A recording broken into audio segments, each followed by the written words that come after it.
Hello, and welcome to this short video demonstrating a modification that I've made to my Studio Logic Numa X Piano GT. I'm calling it the Escapectomy because I've removed the simulated escapement from this piano. And before I show you the video documenting that procedure, let me just make a disclaimer. I have not consulted with Studio Logic about this modification. I'm sure if they watch this video, they're going to be horrified with what they see. And I'm sure my warranty going forward has been voided. So with all that being said, why did I perform this modification? Well, there's so many things I like about this digital piano action.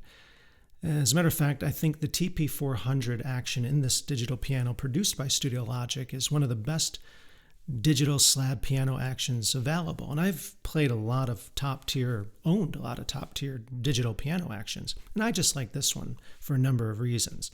But one thing that bothered me was the simulated escapement in this piano. At first, it wasn't as noticeable, but as I played the instrument more and more, it began to grate on me, and it became a distraction. And simulated escapement is something that digital piano manufacturers use in their upper-end actions to kind of give the semblance or feeling of an acoustic piano. And some manufacturers do it very well. I did a comparative analysis between this action, the TP400 in this Numa X Piano GT, and the PHA50 in the Roland FP90X. And I'll leave a link in the description if you want to see that video.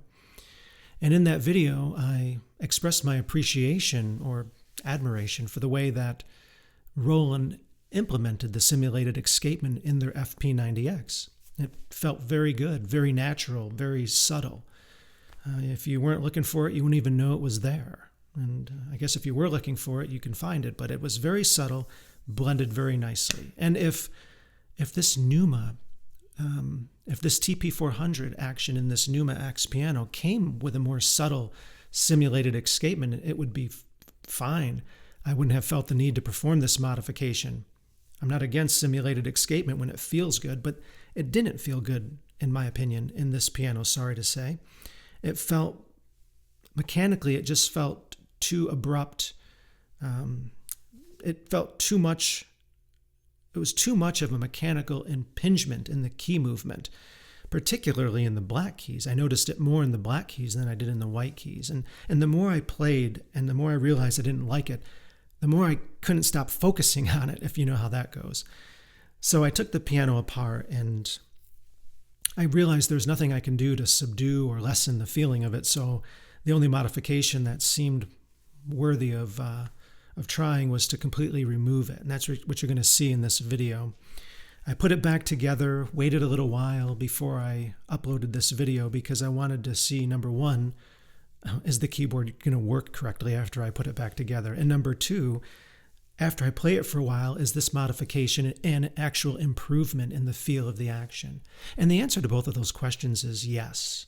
The keyboard works fine, and it's definitely an improvement.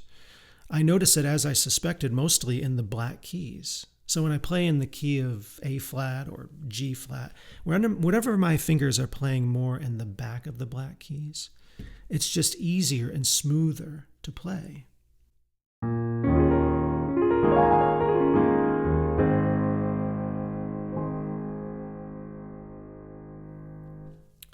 I just noticed that it's easier, smoother, more enjoyable to play. And boy, I really wish that if Studio Logic were to make any modifications, that they would simply just back off a little bit on that simulated escapement. I mean, they don't have to remove it entirely.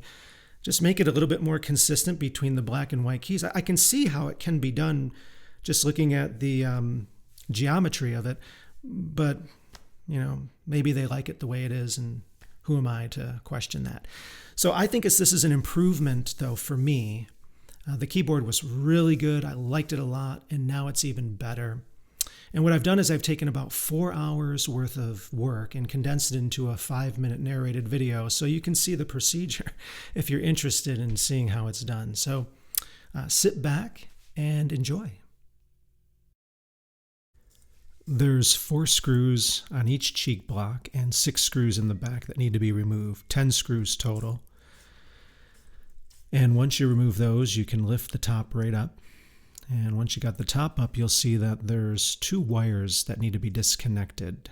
One of them's a ground wire, and the other one's just a wire that goes from the action to the main board. It's very easy to disconnect those wires. Once you disconnect them, you can then lift the top right out of the way. There's 7 more screws underneath that anchor the action to the frame, and you have to remove that so you can remove the action away from the key slip in order to remove the keys. This is probably the hardest part of the entire process. I had to modify a flathead screwdriver. You get that flathead screwdriver in the back of this little plastic spring clip, pushing it in while at the same time lifting up on the back of the key. And this was the hardest part. It took a long time to do that. And once you get all those spring clips, these keys freed from the spring clips in the back, then you can remove all 88 keys. And I noticed that once I got the keys off and looked at the action underneath, there was a lot of excess lubricant in places it didn't really need to be. A lot of it was on the rubber contacts for the sensor. And I just spent quite a bit of time cleaning up all the excess lubricant from the areas it didn't need to be, and got the rubber contacts for the sensors nice and clean. And when I was done, I had quite a bit of lubricant, excess lubricant. That's how much excess lubricant was taken from areas where it wasn't really doing anything, and I actually repurposed that later on. You'll see. So here's where we want to pause the video. This is where the simulated escapement takes place. The hammer comes down, there's a tab on the hammer and a vertical tab on the frame. The tab on the hammer comes down, contacts the vertical tab on the frame, and here you can see I'm coming in and I'm going to remove the vertical tab on the frame. That's it. Once that vertical tab on the frame is removed, then when the tab on the hammer comes down, obviously it's not going to contact anything, and you have no impingement, no friction, no simulated escapement anymore. Do that 88 times. It's not that difficult, and all that lubricant they put on there actually is very helpful. It keeps the tab from flying off into orbit when you clip it with the clippers. Make sure you count all 88 tabs when you're done. You don't want to leave any of them in the action to jam things up. Here's the clippers that I use, just some flat clippers. Seem to slide in there easily and get the job done. And then when I was done, I took some of that excess lubricant that I cleaned up and repurposed it, reapplied it on the main contact area here of the hammer and the key interaction surfaces. So I got to repurpose that lubricant, clean up the excess, something they probably don't have time to do when they mass produce these actions. I noticed some damage on these rubber covers on these frame rail guides.